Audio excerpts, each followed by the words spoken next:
একটা ছেলে রাতে একা রাস্তা দিয়ে যাচ্ছিল। হঠাৎ সে অনুভব করল তার পিছনে কেউ আছে। সে বারবার পিছনে তাকাচ্ছিল, কিন্তু কাউকে দেখতে পাচ্ছিল না। ঠিক তখনই তার কানে ভেসে এলো ধীরে ধীরে পায়ের শব্দ, টাপ টাপ। ছেলেটা ভয় পেয়ে দৌড়াতে লাগল। কাঁদতে কাঁদতে সে বলল, বজরং বালি, আমাকে বাঁচাও।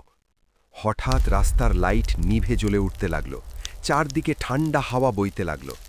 সাহস করে সে একবার পিছনে তাকালো আর দেখল একটা ভয়ঙ্কর ছায়া ধীরে ধীরে তার দিকে এগিয়ে আসছে। হঠাৎ সেই ছায়াটা থেমে গেল, যেন সে কিছু দেখে ভয় পেয়ে গেছে। তারপর ধীরে ধীরে পিছিয়ে যেতে লাগল, কারণ তার সামনে দাঁড়িয়েছিল আরেকটা বিশাল ছায়া, গদা হাতে।